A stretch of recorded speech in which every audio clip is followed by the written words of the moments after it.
ایک بار تمہارے ابا مجھ سے کہنے لگے، بتاؤ تو انیسہ، سوچ کر بتاؤ کہ مرد شادی کیوں کرتا ہے؟ میں تو سچ مچ سوچ میں پڑ گئی۔ پھر بولے، مہینے بعد حساب کرو تو بیوی کا خرچہ مہینے کی 4 باہر والی عورتوں سے زیادہ ہوتا ہے، لیکن مرد پھر بھی شادی کرتا ہے۔ شادی پر لاکھوں کا خرچہ اور ہمت سے زیادہ بیوی کے ٹشن پورے کر کے دکھاتا ہے۔ اس کے لیے چھت ڈھونڈتا ہے، اس کے آرام کے لیے جتن کرتا ہے، دھوپ میں کڑتا ہے، محنت کی بھٹی میں جلتا ہے۔ کبھی ضرورت پڑے تو اس کے لیے کبھی اپنی انا بیچ دیتا ہے اور کبھی اپنی چمڑی بیچ دیتا ہے۔ پتہ ہے کیوں؟ تم پوچھو نا کیوں؟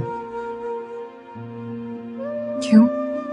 کیونکہ مرد کی یہ والی عادت خدا جیسی ہے۔ اب دیکھو نا، خدا کو کیا ضرورت تھی اربوں کھربوں انسان پیدا کرتا اور پھر ان کے کھانے پینے رہنے سہنے کی چیزیں مہیا کرتا، لیکن شاید ضرورت تھی اسے۔ وہ چاہتا تھا کوئی مخلوق ایسی ہو جو پوجا کرے اس کی، جو سجدہ کرے اس کے نام پر، عقل ہو، دلیل ہو اس کے پاس، اور پھر جتنی کوئی پوجا کرے گا اتنا ہی خیال رکھے گا اس کا۔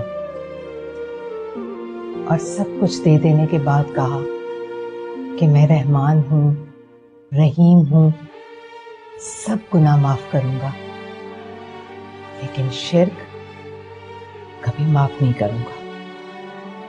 تو بیٹا، خدا نے اپنی یہی عادت مرد کے خون میں ڈال دی۔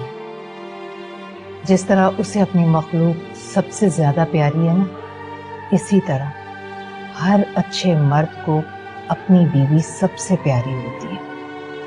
وہ خدا نہیں ہے، لیکن خدا کی طرح اس کے لیے سب کچھ کرتا ہے یا پھر کرنے کی کوشش کرتا ہے، حتیٰ کہ اس کی غلطیوں اور کوتاہیوں پر رحمان اور رحیم بن جاتا ہے، لیکن اس کا شرک کبھی معاف نہیں کرتا۔ یہ سب مجھے کیوں بتا رہی ہیں آپ؟ مجھ میں اور تجھ میں بس یہی فرق ہے بیٹا۔ میں نے تمہارے ابا سے یہ نہیں پوچھا تھا کہ یہ مجھے کیوں بتا رہے ہو تم۔